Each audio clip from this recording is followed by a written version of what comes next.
വിഷ്ണുശാലിനിയുടെ latest എപ്പിസോഡിൽ registrar ആണെങ്കിൽ ആ ഒരു പിന്നെ പ്രമാണം അങ്ങോട്ട് വായിക്കുന്നുണ്ട്. അന്നേരം രോഹിത്തിൻ്റെ പേര് വായിച്ച ശേഷം വാങ്ങിക്കാൻ പോകുന്ന ആളിൻ്റെ പേരെന്ന് പറഞ്ഞിട്ട് ഈ ലൈനിൽ അച്യുതൻ മകൻ രാഘവൻ നായർ എന്നിങ്ങനെ വായിക്കുമ്പോൾ ഉപേന്ദ്രന് സുസ്മിത ഇങ്ങനെ ഞെട്ടി നിൽക്കുന്നുണ്ട്. അന്നേരം ശാലിനി ഇങ്ങനെ ആ ഒരു ഗൗരവഭാവത്തിൽ തന്നെ ഇരിക്കുകയാണ്. അന്നേരം നിർത്തടോ, ഉപേന്ദ്രനാണ്, അച്യുതൻ നായർ മകൻ രാഘവനല്ല, ഉപേന്ദ്രനാണ് എന്നിങ്ങനെ പറയുമ്പോൾ എനിക്കിതിലുള്ളതല്ലേ വായിക്കാൻ പറ്റുകയുള്ളൂ എന്നിങ്ങനെ പറയുന്നുണ്ട്. അന്നേരം ഉപേന്ദ്രനും സുസ്മിതയും കൂടി ആ ഒരു രജിസ്റ്ററുടെ കയ്യിലിരിക്കുന്നത് വാങ്ങിച്ചിട്ട് അത് വായിച്ച് നോക്കുകയാണ്. അന്നേരം രോഹിത്തിനും ശാലിനിയുടെ ആ ഭാവം കണ്ടിട്ട് രോഹിത്തിനും ശ്യാമയ്ക്കൊക്കെ സന്തോഷമാവുന്നുണ്ട്. അന്നേരം ചതിക്കുകയായിരുന്നല്ലേ എന്നിങ്ങനെ ഉപേന്ദ്രൻ ശാലിനിയുടെ ആ ഭാവം കണ്ടിട്ട് ചോദിക്കുകയാണ്. അല്ലാതെ പിന്നെ നിങ്ങൾ എന്ത് വിചാരിച്ചു, നിങ്ങൾ രണ്ടുപേരും കൂടി പറയുന്നത് കേട്ടിട്ട് എല്ലാം അങ്ങോട്ട് ഭയപ്പെട്ട് എഴുതി ഉള്ളം കയ്യിലേക്ക് വച്ച് തരുമെന്ന് വിചാരിച്ചു എന്ന് ചോദിക്കുകയാണ്. നിങ്ങൾ രണ്ടുപേരും കാണിച്ചതിൻ്റെ ഒരംശം ചതി പോലും തിരിച്ച് കാണിച്ചിട്ടില്ല എന്നിങ്ങനെ ശാലിനി പറയുന്നുണ്ട്. അന്നേരം ഇവർക്ക് കാര്യം മനസ്സിലാകുന്നുണ്ട്. തുടർന്ന് പറയുന്നുണ്ട്, അപ്പോൾ ചതിക്ക് ചതിയായിട്ട് നീ ഇറങ്ങിയിരിക്കുകയാണല്ലേ, പക്ഷേ ഈ ഒരു ഇവിടെ നടക്കാൻ പോകുന്നത് ഇനി ബോളിവുഡ് സിനിമയെ വെല്ലുന്ന ആക്ഷൻ രംഗം തന്നെയാണ്. കളക്ടർ പിന്നെ ചതിയായിട്ട് ഇറങ്ങിക്കഴിഞ്ഞാൽ നമുക്ക് പിന്നെ വേറെ വഴിയില്ലല്ലോ. അതുകൊണ്ട് കളക്ടറടക്കം ഇവിടെ ബന്ദിയാക്കിയിട്ട് ഒറ്റ എണ്ണത്തിനെയും പുറത്തു പോകാനായിട്ട് അനുവദിക്കില്ല. ഈ ആധാരം നമ്മൾ പറയുന്നത് പോലെ തിരിച്ചെഴുതിയിട്ടേ ഇവിടെ നിന്ന് വിടുകയുള്ളൂ എന്നിങ്ങനെ പറയുകയാണ്. അപ്പോൾ നീ രണ്ടും കൽപ്പിച്ച് തന്നെയാണല്ലേ എന്നിങ്ങനെ ശാലിനി ചോദിക്കുന്നുണ്ട്. അന്നേരം പിന്നല്ലാതെ ഇതിന് അപ്പോൾ ഈ ഒരു പ്രമാണത്തിൻ്റെ ആവശ്യമില്ലല്ലോ, അതുകൊണ്ട് ഇതിനെ അങ്ങോട്ട് അഗ്നിശുദ്ധി വരുത്താൻ പോവുകയാണ് അല്ലേ ഉപേന്ദ്രൻ മുതലാളി, അങ്ങനെ അല്ലേ തുടക്കം എന്നിങ്ങനെ ചോദിക്കുന്നുണ്ട്. തുടർന്ന് ശാലിനിയുടെ കയ്യിൽ നിന്ന് വീണ്ടും അത് തിരിച്ച് സുസ്മിത വാങ്ങിച്ചിട്ട് ആ ലൈറ്റർ എടുത്തിട്ട് ഇത് കത്തിക്കാനുള്ള ശ്രമമാണ്. പക്ഷേ ഈ ഒരു ടൈമിൽ തന്നെ അവിടെ വീട്ടുമുറ്റത്താണെങ്കിൽ കമ്മീഷണർ ശ്രീരഞ്ജിനിയും ബാക്കി പോലീസുകാരും സോമശേഖരനും ഒക്കെ എത്തുന്നുണ്ട്. അന്നേരം ഇവരുടെ വണ്ടി കണ്ടിട്ട് ഈ സുസ്മിതയുടെ ഡ്രൈവർ ഇങ്ങനെ നോക്കിക്കൊണ്ട് നിൽക്കുകയാണ്. തുടർന്ന് ഇവരിങ്ങനെ അകത്തേക്ക് കയറുമ്പോഴാണ് ഈ സുസ്മിതയാണെങ്കിൽ ഇത് കത്തിക്കാനുള്ള ആ ഒരു പുറപ്പാടിൽ നിൽക്കുന്നത്. അന്നേരം ഇത് കണ്ടുകൊണ്ട് വരുന്ന ശ്രീരഞ്ജിനിയാണെങ്കിൽ സ്റ്റോപ്പ് ഇറ്റ്, അനങ്ങി പോകരുത് എന്ന് പറഞ്ഞുകൊണ്ട് ആ തോക്കാണെങ്കിൽ സുസ്മിതയുടെ നെറ്റിക്ക് നേരെ ചൂണ്ടുകയാണ്. സുസ്മിത പേടിച്ച് അങ്ങ് പുറകോട്ട് മാറുന്നുണ്ട്. എന്നിട്ട് പറയുകയാണ്, പൊട്ടിച്ചു കളയുന്നതിന്റെ കുരുട്ടുപുത്തി നിറഞ്ഞ ഈ പെരട്ട തലയാണെങ്കിൽ കൂടുതൽ ഷോ കാണിക്കരുത് എന്നിങ്ങനെ ശ്രീരഞ്ജിനി പറയുമ്പോൾ സുസ്മിത ആകെ പേടിച്ചെന്നങ്ങോട്ട് വിറയ്ക്കുകയാണ്. ഈ ഒരു ടൈമിൽ തന്നെ ശാലിനിയാണെങ്കിൽ ആ ഒരു ഫയൽ അങ്ങോട്ട് വാങ്ങുന്നുണ്ട്. അന്നേരം ശ്രീരഞ്ജിനെ ആ തോക്ക് മാറ്റുന്നുണ്ട്. എന്നിട്ട് പറയുകയാണ്, അല്ല നീ എന്താ കരുതിയത്, നീ നേരത്തെ പറഞ്ഞല്ലോ ഹോളിവുഡ് സിനിമയെ പിന്നെ വെല്ലുന്ന ആക്ഷൻ രംഗങ്ങളാണ് ഇവിടെ അരങ്ങേറാൻ പോകുന്നതെന്ന്. ഒന്നും നടക്കാനായിട്ട് പോകുന്നില്ല. ഇതിൽ നിന്ന് നിനക്ക് എന്ത് മനസ്സിലായി? നീ ചിന്തിക്കുന്നതിന് അപ്പുറം ചിന്തിക്കുന്ന ആൾക്കാർ ഇവിടെ ഉണ്ടെന്ന്. അതാണ് ഞാനും നീയും തമ്മിലുള്ള വ്യത്യാസം. എൻ്റെ ബുദ്ധി ഉണ്ടല്ലോ, അത് IAS അരക്ക് ഇന്ത്യൻ അഡ്മിനിസ്ട്രേറ്റീവ് സർവീസ് അരച്ച് കലക്കി കുടിച്ചതാണ്. നിനക്കൊന്നും കിട്ടാ കനിയാണ്. അതുകൊണ്ട് നീ ഇങ്ങനെയുള്ള ഓരോ കുരുട്ടുബുദ്ധികൾ ആലോചിക്കുമ്പോൾ ഈ ഒരു 3 അക്ഷരം IAS എന്ന് പറയുന്ന 3 അക്ഷരം ഒന്ന് ഓർമ്മിക്കുന്നത് നന്നായിരിക്കും എന്നൊക്കെ പറഞ്ഞിട്ട് നീ സീറോയാണ്, വെറും ബിഗ് സീറോ. ഇത് സത്യമുള്ള മുതലാണ്, ഇത് എത്തേണ്ടവരുടെ കൈകളിൽ തന്നെ എത്തും എന്നിങ്ങനെ ആ ഒരു ഫയലും പിടിച്ചുകൊണ്ട് ശാലിനി പറയുമ്പോൾ സുസ്മിതയ്ക്കാണെങ്കിൽ ഒന്നും മിണ്ടാനായിട്ട് സാധിക്കുന്നില്ല. അന്നേരം ബാക്കിയുള്ളവരുടെ കൈയൊക്കെ പിടിച്ചിട്ട് രോഹിത് ശ്യാമയും അങ്ങോട്ട് നിൽക്കുകയാണ്. രോഹിത്തിന് ആകെപ്പാട് സന്തോഷമാവുന്നുണ്ട്. അന്നേരം ഈ ശ്രീരഞ്ജിനിയോട് ഉപേന്ദ്രൻ പറയുന്നുണ്ട്, മേഡം ഇതിപ്പോൾ ഇവിടെ എന്താ സംഭവിക്കുന്നത്, ഇതിപ്പോൾ പോയി കിടക്കുന്നത് എൻ്റെ പൈസയാണ്, 15 കോടിയാണ്, അതിനിപ്പോൾ ആര് സമാധാനം പറയും എന്നിങ്ങനെ ചോദിക്കുകയാണ്. അന്നേരം ശ്രീരഞ്ജിനി പറയുന്നുണ്ട്, നീയൊക്കെ അതിനേക്കാൾ വലിയ ചതിയല്ലേ ചെയ്തത്, ആ ഒരു ചതിയിലൂടെ മറുചതി നിങ്ങൾക്കൊക്കെ തിരിച്ചു കിട്ടിയെന്ന് വിചാരിച്ചാൽ മതി. ഇപ്പോൾ ഈ വീടും പറമ്പും രാഘവൻ നായർക്ക് സ്വന്തമാണ് എന്ന് ശ്രീരഞ്ജിനി ഉപേന്ദ്രനോട് പറയുന്നുണ്ട്. അതിനുശേഷം ശ്രീരഞ്ജിനി പറയുന്നുണ്ട്, ഈ വീട് കൈക്കലാക്കിയ ശേഷം നീയൊക്കെ കാണിച്ചു കൂടിയ ആ ഒരു കൊള്ളരുതായ്മകളുടെ ഫയലൊക്കെ എൻ്റെ മേശപ്പുറത്ത് വ്യക്തമായിട്ടിരിപ്പുണ്ട്. ഞാൻ അതിലൊന്ന് പിടിമുറുക്കിയാൽ മലേഷ്യയുടെ ബാക്കി സ്വത്തുക്കൾ കൂടി വിറ്റ് നീ ഇവിടെ കൊണ്ടുവന്ന് പിഴ അടയ്ക്കേണ്ടി വരും. എന്താ അങ്ങനെ വേണോ, ചെയ്യട്ടെ എന്നൊക്കെ ചോദിക്കുന്നുണ്ട്. അപ്പോൾ ഉപേന്ദ്രനാകെ ഇങ്ങനെ ഞെട്ടി നിൽക്കുകയാണ്. അതും കൂടി പോകുമെന്നുള്ളത് ഉപേന്ദ്രന് മനസ്സിലാവുന്നുണ്ട്. ഈ സ്വത്തും പൈസയും പോയി ബാക്കി വിട്ടുകൊടുക്കാനായിട്ട് ഉപേന്ദ്രൻ അങ്ങനെ പേടിച്ച് നിൽക്കുന്നുണ്ട്. എന്നിട്ട് പറയുകയാണ്, ഈ ഇരുമ്പ് കച്ചവടക്കാരെ ഞാൻ കൊണ്ടുപോവുകയാണ്, അവരെന്താണോ പറയുന്നത് അതുപോലെ ആയിരിക്കും കേസിൻ്റെ പോക്ക് എന്ന് പറഞ്ഞിട്ട് ആ ഗുണ്ടകളെയാണ് പറയുന്നത്. എന്നിട്ട് പിടിച്ചു കേട്ടിടോ എന്ന് പറഞ്ഞിട്ട് സോമശേഖരനോട് പറയുമ്പോൾ ആ ഗുണ്ടകളെല്ലാം, വനിതാ ഗുണ്ടയും ബാക്കി എല്ലാവരെയും ഒക്കെ, വനിതാ കോൺസ്റ്റബിളൊക്കെ ഉണ്ട്, എല്ലാവരെയും പിടിച്ചുകൊണ്ട് സോമശേഖരനും സംഘമൊക്കെ ജീപ്പിൽ കൊണ്ടുപോകുന്നുണ്ട്. എന്നിട്ട് സുസ്മിതയോട് ഉപേന്ദ്രനോട് ചോദിക്കുന്നുണ്ട്, അപ്പോൾ ഇനി എന്താ പോവുകയല്ലേ, അപ്പോൾ ഇതിൽ നിങ്ങൾക്ക് യാതൊരു അവകാശവും ഇല്ല, ഈ വീടും പറമ്പും രാഘവൻ നായരുടേതാണ് എന്ന് പറയുമ്പോൾ ഉപേന്ദ്രൻ ആലോചിക്കുന്നുണ്ട്. രാഘവൻ നായർ ആ ഒരു ഫസ്റ്റ് എപ്പിസോഡിലൊക്കെ ഇങ്ങനെ ആ ഒരു വീൽചെയർ തന്നെ അവിടെ ഇരിക്കുന്നതും അകത്തേക്ക് വരുന്നതും ഇറങ്ങി വരുന്ന കാഴ്ചകളൊക്കെ ഇങ്ങനെ മനസ്സിലൂടെ ഓർമ്മിക്കുകയാണ്.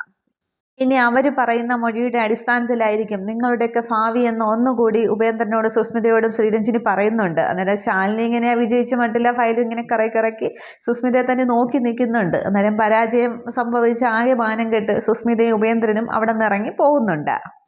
തുടർന്ന് ശ്രീരഞ്ജിനിയാണെങ്കിൽ ശാലിനിയോട് ചോദിക്കുന്നുണ്ട്, അപ്പം ഞാൻ ഇറങ്ങട്ടെ എന്ന് ചോദിക്കുകയാണ്. അന്നേരം എല്ലാത്തിനും താങ്ക്സ്, വന്നതിനും കൃത്യസമയത്ത് വന്നതിനും നിന്നതിനും സഹായിച്ചതിനും എല്ലാത്തിനും എന്നിങ്ങനെ ശാലിനി പറയുമ്പോൾ ഇതെൻ്റെ ഡ്യൂട്ടി അല്ലേ എന്ന് പറയുകയാണ്. ശ്രീരഞ്ജിനി പറയുന്നുണ്ട്. അന്നേരം ഒരു കാര്യം കൂടി ഉണ്ട് എന്നിങ്ങനെ ശാലിനി പറയുമ്പോൾ അത് ഞാൻ പറഞ്ഞ് റെഡിയാക്കിയിട്ടുണ്ട്, ഇപ്പോൾ തന്നെ അവിടെ പണി തുടങ്ങി കാണും എന്ന് പറഞ്ഞിട്ട് ശ്രീരഞ്ജിനി ഇറങ്ങുന്നുണ്ട്. അതാ ശാരികയുടെ കാര്യമാണ്, വിജയലക്ഷ്മിയുടെയും ഒരമ്മാവൻ്റെയും കേസിൻ്റെ ആ ഒരു കാര്യമാണ് ശ്രീരഞ്ജിനിയോട് വീണ്ടും ശാലിനിയോട് പറയുന്നത്. തുടർന്ന് ആ ഫയലാണെങ്കിൽ ശാലിനി ആണെങ്കിൽ ഒന്നും കൂടി ഇങ്ങനെ നോക്കുന്നുണ്ട്. അപ്പോൾ അതിലെ വീടിൻ്റെ ഉമ്മറവും എല്ലാം കൂടി ഒന്നുകൂടി എടുത്ത് കാണിക്കുന്നുണ്ട്. ശ്യാമയും രോഹിത്തും ഒക്കെ ഇങ്ങനെ നോക്കി നിൽക്കുകയാണ്. ഇതേ സമയം അവിടെ പോലീസ് സ്റ്റേഷനിൽ സോമശേഖരനാണെങ്കിൽ വിജയലക്ഷ്മിയെയും അമ്മാവനെയും ഒക്കെ പിടിച്ചു നിർത്തുന്നുണ്ട്. എന്നിട്ട് സോമശേഖരൻ ആയ ദേഷ്യത്തിലാണ്. ഇതിപ്പോ അമ്മായിയമ്മയുടെയും മരുമക്കളുടെയും തല്ലുകൂടുന്ന കാലമൊന്നും അല്ല. ഈ രാജീവ് എന്ന് പറയുന്നത് നിങ്ങളുടെ സ്വന്തം മകനല്ലേ, അവനൊരു ജീവിതം ഉണ്ടായി കാണണം നിങ്ങൾക്ക് ആഗ്രഹമില്ലേ? അവൻ്റെ ഭാര്യയോട് ഇങ്ങനെയൊക്കെ പെരുമാറിയാലേ അവന് നല്ല ജീവിതം ഉണ്ടാകുമോ? നിങ്ങളുടെ സ്വന്തം മകനല്ലേ എന്നിങ്ങനെ വിജയലക്ഷ്മിയോട് ഒന്നുകൂടി എടുത്തെടുത്ത് പറയുമ്പോൾ അതേന്നിങ്ങനെ പറയുന്നുണ്ട്. തുടർന്ന് അമ്മായിയമ്മയും മരുമകളുള്ള പ്രശ്നത്തിൽ ഈ അമ്മാവൻ എന്തിനാ ഇടപെട്ടത് എന്ന് പറഞ്ഞ് അമ്മാവനോടും ചൂടാവുകയാണ്. അന്നേരം ഇവൾ എൻ്റെ പെങ്ങളാണോ? അപ്പോൾ ഇവളെ ബാധിക്കുന്ന പ്രശ്നമാണെങ്കിൽ എന്നെയും ബാധിക്കും, ഇവളെ സംരക്ഷിക്കേണ്ടത് എൻ്റെ ചുമതലയാണ്. അതേ കയ്യിൽ കടിച്ചു മുറിച്ച് വെച്ചിരിക്കുന്ന കണ്ടില്ലേ, ഇതിന് ആര് സമാധാനം പറയും? സാറ് പറയൂ, സാറിനോടും തന്നെയാണ് ചോദിക്കുന്നതെന്ന് പറഞ്ഞിട്ട് അമ്മാവൻ ദേഷ്യപ്പെടുകയാണ്. സോമശേഖരൻ ആകെ കലിയുള്ളി നിൽക്കുകയാണ്. പോലീസിൻ്റെ നെഞ്ചത്തോട്ട് കയറുന്നോടോ എന്നും പറഞ്ഞ് ഈ അമ്മാവൻ്റെ ഷർട്ടിൻ്റെ കോളറിന് കുത്തിപ്പിടിക്കുമ്പോൾ അമ്മാവനാകെ അങ്ങ് ക്ഷീണിച്ച് അങ്ങനെ ശ്വാസം മുട്ടുന്ന പോലെയൊക്കെ നിൽക്കുന്നുണ്ട്. അപ്പോൾ സുഖമില്ലാത്ത ആളാണ് എന്നിങ്ങനെ പെട്ടെന്ന് വിജയലക്ഷ്മി പറയുമ്പോൾ പെട്ടെന്ന് അങ്ങ് പിടിവിടുന്നുണ്ട് സോമശേഖരനാണെങ്കിൽ. ഇങ്ങനെ ഒരു പെൺകുട്ടിയെ മാനസികമായിട്ട് പീഡിപ്പിക്കുകയും ഭ്രാന്താശുപത്രിയിൽ കൊണ്ട് അഡ്മിറ്റ് ചെയ്യുകയും ചെയ്യുക എന്നുള്ളത് വലിയൊരു കുറ്റമാണ് എന്നൊക്കെ ഈ SI ആണെങ്കിൽ ചോദിക്കുന്നുണ്ട്. അന്നേരം ഈ വിജയലക്ഷ്മി പറയുന്നുണ്ട്, ഇതിപ്പോൾ ആരുടെ ബുദ്ധിയാണ് എന്നുള്ളതൊക്കെ എനിക്കറിയാം, ഞങ്ങൾ എങ്ങനെ വിളിച്ച് പേടിപ്പിക്കണമെന്ന് പറയുന്നത് അവളുടെ അനിയത്തിയെ കളക്ടർ മാഡത്തിൻ്റെ ഉത്തരവായിരിക്കില്ലേ? ഇതിപ്പോൾ കുറച്ച് കഴിയുമ്പോൾ അവർക്ക് മനസ്സിലായി, കുറച്ച് ദിവസം താമസിക്കുമ്പോൾ അവർക്ക് മനസ്സിലാകും എൻ്റെ ദേഹം മുഴുവൻ അള്ളി മാന്തി വച്ചിരിക്കുകയാണ്, അവരോട് ഇങ്ങനെ തന്നെ പെരുമാറും, ഉറക്കത്തിലേക്ക് എണീച്ച് അയ്യോ എന്നും പറഞ്ഞ് വിളിച്ചുകൊണ്ട് ഓടാനേ സാധിക്കുകയുള്ളൂ. ഇനി എന്തൊക്കെ പറഞ്ഞാലും എൻ്റെ മരുമകൾ ശാരികയ്ക്ക് മുഴുത്ത വട്ടാണ് എന്നിങ്ങനെ വിജയലക്ഷ്മി പറഞ്ഞുകൊണ്ട് നിൽക്കുകയാണ്. പക്ഷേ ഈ ഒരു സംസാരം തുടങ്ങുമ്പോൾ തന്നെ ശാലിനി ആണെങ്കിൽ സ്റ്റേഷനിലേക്ക് വരുന്നുണ്ട്. ഈ സംസാരം കേട്ടുകൊണ്ട് ആകെ ദേഷ്യത്തിൽ വാതിൽക്കൽ ശാലിനി ഇങ്ങനെ നിൽക്കുകയാണ്. തുടർന്നാണ് വിജയലക്ഷ്മി തിരിഞ്ഞു നോക്കുമ്പോൾ അമ്മാവനും തിരിഞ്ഞു നോക്കുമ്പോൾ ശാലിനി ഇങ്ങനെ നിൽക്കുന്ന കാണുന്നുണ്ട്. അന്നേരം അവരൊന്ന് പേടിക്കുന്നുണ്ട്. എന്നിട്ട് പറയുകയാണ്, വീട്ടിൽ നിൽക്കുമ്പോൾ ചേച്ചിക്ക് പ്രശ്നങ്ങളൊന്നും ഉണ്ടായിരുന്നില്ലല്ലോ, പിന്നെ നിങ്ങളെല്ലാവരും കൂടി അങ്ങനെ ആക്കിയതാണ്, അങ്ങനെ വെറുതെ ഉണ്ടാക്കിയ നുണക്കഥകളാണ് എന്നിങ്ങനെ പറയുമ്പോൾ നുണക്കഥകളോ? ഈ കൈയൊക്കെ ഇങ്ങനെ മാന്തി കടിച്ചു പറിച്ച് വെച്ചേക്കുന്ന കണ്ടില്ലേ എന്നും പറഞ്ഞ് വിജയലക്ഷ്മിയുടെ കൈ പിടിച്ച് അമ്മാവൻ കാണിക്കുന്നുണ്ട്. എന്നിട്ട് അമ്മാവൻ്റെ കവിളും കാണിക്കുന്നുണ്ട്. ദേ ആ ഭ്രാന്തി പെണ്ണിൻ്റെ 5 വിരലുകൾ എൻ്റെ കവിളിലുണ്ട് എന്നിങ്ങനെ പറയുമ്പോൾ ശാലിനി ഇങ്ങനെ ആകെ കത്തിജ്വലിച്ചിങ്ങനെ നിൽക്കുകയാണ്. എന്നിട്ട് പറയുന്നുണ്ട്, നിങ്ങൾ അങ്ങോട്ട് ഉപദ്രവിച്ചപ്പോൾ സ്വയരക്ഷയ്ക്ക് വേണ്ടി ചേച്ചിക്കും ചിലപ്പോൾ പിന്നെ അങ്ങനെയൊക്കെ ചെയ്യേണ്ടി വന്നിരിക്കാം, അങ്ങനെയെങ്കിലും അങ്ങനെ ആയിക്കൂടെ എന്നിങ്ങനെ ചോദിക്കുകയാണ്. അന്നേരവും ഇവരാണെങ്കിൽ ചെറിയൊരു പേടിയിലേക്ക് നിൽക്കുന്നുണ്ട്. എന്നിട്ട് പറയുകയാണ്, നിങ്ങൾ ഒരു പെൺകുട്ടിയെ മാനസികവും ശാരീരികമായിട്ട് പീഡിപ്പിക്കുകയും സെല്ലിലടയ്ക്കാൻ നോക്കുകയും ഒക്കെ ചെയ്ത നുണക്കഥകളാണിതൊക്കെ എന്ന് പറഞ്ഞിട്ട് പിന്നെ ഇവരോട് ഇങ്ങനെയൊന്നും ചോദിച്ചാലായിട്ട് ശരിയാവില്ല, അതുകൊണ്ട് പിന്നെ പ്രേംനാഥ് എന്നാണ് SI വിളിക്കുന്നത്, സോമശേഖരനല്ല, അതുകൊണ്ട് ലോക്കപ്പിൽ കൊണ്ടുപോയി നല്ല രീതിക്ക് ചോദിച്ച് പെരുമാറും, വനിതാ പോലീസിനെയും വിളിച്ചോ, 5-6 അടി ഇങ്ങേർക്കും കൊടുക്ക് എന്നിങ്ങനെ അമ്മാവനെയും ചൂണ്ടി പറയുന്നുണ്ട്. അപ്പോൾ കേസ് മാറും എന്നുള്ളത് ആലോചിക്കുമ്പോൾ ഈ അമ്മയ്ക്കും അമ്മാവനും ഒക്കെ വിജയലക്ഷ്മിക്കും അമ്മാവനും ഒക്കെ പേടിയാവുന്നുണ്ട്. അന്നേരം ആകെ പേടിച്ച് അമ്മാവൻ ചോദിക്കുകയാണ്, അതിനുവേണ്ടി ഞങ്ങൾ എന്ത് തെറ്റാണ് ചെയ്തതെന്ന്. അന്നേരം തെറ്റ് ചെയ്തില്ലേ എന്ന് ചോദിക്കുകയാണ്. പാവം ഒരു പെൺകുട്ടിയെ വെറുതെ ഭ്രാന്തിയാക്കാനായിട്ട് മാനസികമായിട്ടും ശാരീരികമായിട്ടും പീഡിപ്പിച്ചു, സ്വയം ഒടുങ്ങാനായിട്ട് ആത്മഹത്യക്ക് പ്രേരിപ്പിച്ചു, അതും വഴങ്ങുന്നില്ല എന്ന് കണ്ടപ്പോൾ ഭ്രാന്തിയാക്കി സെല്ലിൽ കൊണ്ടുപോയി മാനസിക ആരോഗ്യ കേന്ദ്രത്തിൽ കൊണ്ടുപോയി അഡ്മിറ്റ് ചെയ്യാനത് നോക്കി. ഇതിനൊക്കെ സാക്ഷി ഞാൻ തന്നെയാണ്, ചേച്ചിയുടെ ഒരൊറ്റ ഒപ്പ് മതി, 2 പേരും അകത്ത് പോകും എന്നിങ്ങനെ പറയുകയാണ്. തുടർന്ന് വകുപ്പും നിയമവും ഒക്കെ പറയുന്നുണ്ട്, ഭർത്താവിൻ്റെ ബന്ധുക്കളോ ഒക്കെ ഇങ്ങനെ പീഡിപ്പിക്കുകയാണെന്നുണ്ടെങ്കിൽ ചേച്ചി കേസ് കൊടുത്താൽ 3 വർഷം വരെ നിങ്ങൾക്ക് തടവും പിഴയും ഒക്കെ കിട്ടും, എന്താ അത് വേണോ എന്നിങ്ങനെ ചോദിക്കുന്നുണ്ട് ശാലിനി. അന്നേരം ഇവരെ എങ്ങനെ ആകെ കൊണ്ട് തിരിഞ്ഞിരിക്കുകയാണ്, തങ്ങൾ പെടുമെന്നുള്ളത് ഈ അമ്മയ്ക്കും അമ്മാവനും ഒക്കെ മനസ്സിലാവുന്നുണ്ട്. അതിനുശേഷം ശാലിനി അവിടെ കസേര അങ്ങോട്ട് വലിച്ചു നീക്കിയിട്ട് ഇരിക്കുന്നുണ്ട്. കാല് കയറ്റിയൊക്കെ ഇരിക്കുകയാണ്. എന്നിട്ട് ഈ കേസിൻ്റെ നടപ്പ് എങ്ങനെയാണ് എന്നിങ്ങനെ പ്രേംനാഥ് എങ്ങനെയാണെന്നിങ്ങനെ സിഐയോട് ചോദിക്കുന്നുണ്ട്. ഉടനെ പ്രേംനാഥ് സി പറയുന്നുണ്ട്, രാജീവിനെ വിളിച്ച് സംസാരിച്ചിട്ടുണ്ട്, എത്താമെന്ന് പറഞ്ഞിട്ടുണ്ട്, കണ്ട് സംസാരിച്ചതിന് ശേഷമാണെങ്കിൽ ബാക്കി കേസ് കൊണ്ടുപോകാം എന്നിങ്ങനെ പറയുമ്പോൾ ശാലിനി പറയുന്നുണ്ട്, ഇനി നിങ്ങൾക്ക് കിട്ടാവുന്ന ശിക്ഷയൊക്കെ ഇനി ഒരു ചെറു വിരലെങ്കിലും എൻ്റെ ചേച്ചിക്ക് നേരെ അനങ്ങുകയാണ് എന്നുണ്ടെങ്കിൽ ഈ ശാലിനി വിഷ്ണു ആരാണെന്നും എന്താണെന്നും എൻ്റെ പൊസിഷൻ എന്താണെന്നും നിങ്ങൾ അറിയുക തന്നെ ചെയ്യും. ആയ കാലത്ത് ഉള്ള കാലത്ത് പിന്നെ വല്ല വഴിപാടുമൊക്കെ കഴിപ്പിച്ച് പേരക്കുട്ടികളെ നോക്കിയിരിക്കേണ്ട സമയത്ത് അമ്മായിയമ്മ പോരുമായിട്ട് ഇറങ്ങിയിരിക്കുന്നു എന്ന് പറഞ്ഞിട്ടാണ് ഈ ശാലിനി വിഷ്ണു ആരാണ്, എന്താണ്, എന്നെക്കൊണ്ട് എന്തൊക്കെ ചെയ്യാൻ പറ്റും എന്നുള്ളതൊക്കെ നിങ്ങൾ അറിയും എന്നിങ്ങനെ കൈ ചൂണ്ടി പിന്നെ ഈ അമ്മയോടും അമ്മാവനോടും പറയുന്നുണ്ട്, നിങ്ങളോടും കൂടി നിങ്ങൾക്കും കിട്ടുമെന്നിങ്ങനെ ഒരു പിന്നെ പൊന്നാങ്ങള വന്നിരിക്കുന്നു എന്നൊക്കെ പറഞ്ഞിട്ട് ശാലിനിയാണെങ്കിൽ സ്ലോ മോഷനിലൂടെ ഇങ്ങനെ നടന്നിറങ്ങി പോകുന്നുണ്ട്. അന്നേരം എല്ലാവരും ഒക്കെ ഇങ്ങനെ സല്യൂട്ട് ചെയ്യുന്നതും, പക്ഷേ ഈ വിജയലക്ഷ്മിക്കും അമ്മാവനാണെങ്കിൽ തീരെ പിടിക്കുന്നില്ല. അവർക്ക് ദേഷ്യമുണ്ട്, പക്ഷേ ആ ഒരു പേടിയോടും കൂടി അവരിങ്ങനെ നോക്കി നിൽക്കുകയാണ്. ശാലിനി പോയതിന് ശേഷമാണെങ്കിൽ അമ്മാവൻ, അയ്യോ സാറേ ഞങ്ങൾ എന്നും പറഞ്ഞിട്ട് ഈ സിയുടെ അടുത്തേക്ക് ചെല്ലുമ്പോൾ മിണ്ടാതിരിക്കടോ, മാറി നിൽക്കുക അങ്ങോട്ട് എന്ന് പറഞ്ഞിട്ട് രണ്ടുപേരും മാറി നിൽക്കുമെന്നും പറഞ്ഞിട്ട് അങ്ങോട്ട് ചൂണ്ടിക്കാണിക്കുകയാണ്. അന്നേരം അവരങ്ങനെ പേടിച്ച് മാറി നിൽക്കുന്നുണ്ട്. ഇതേ സമയം അവിടെ സുബൈറിന്റെ വീട്ടിലാണെങ്കിൽ സുബൈറിന്റെ റൂമിലാണ്. സുബൈർ എഴുന്നേറ്റൊക്കെ കട്ടിലിരിക്കുന്നുണ്ട്, നന്നായിട്ട് സംസാരിക്കുകയൊക്കെ ചെയ്യും. പക്ഷേ നൂറാണെങ്കിൽ സങ്കടത്തോടെ ഇരിക്കുകയാണ്. പിന്നെ വാപ്പച്ചി എനിക്ക് ഇവിടുത്തെ അവസ്ഥയൊക്കെ അറിയില്ലേ, ഇപ്പോൾ നമ്മൾ മാത്രം ഉണ്ടായിരുന്നപ്പോൾ എന്ത് നല്ല കാലമായിരുന്നു എന്നൊക്കെ പറയുമ്പോൾ, ഇനി മോള് സങ്കടപ്പെടുകയൊന്നും വേണ്ട, ഇനി വാപ്പച്ചി വീഴ്ത്തുകയൊന്നുമില്ല. പക്ഷെ എനിക്കൊരു കാര്യത്തിലേ സങ്കടമുള്ളൂ, എൻ്റെ കുട്ടിയാണെങ്കിൽ ഒന്ന് ചിരിച്ചു കാണുന്നില്ല എന്ന് പറയുമ്പോൾ ഇവിടുത്തെ അവസ്ഥയൊക്കെ അറിയില്ലേ വാപ്പച്ചിക്ക് എന്ന് പറയുക, ആ കാലം നമ്മൾ മാത്രമുള്ള കാലം മതിയായിരുന്നു എന്ന് പറയുമ്പോൾ അതൊന്നും ഓർത്ത് മോളിന് വിഷമിക്കേണ്ട, വാപ്പച്ചി ഒരു കാര്യം തീരുമാനിച്ചിട്ടുണ്ട്, ബന്ധുക്കളുടെ അഭിപ്രായം ഒന്നും നോക്കുന്നില്ല, മനസ്സുകൾ തമ്മിലുള്ള ഇഷ്ടം അങ്ങനെ നടക്കട്ടെ എന്നിങ്ങനെ പറയുകയാണ്.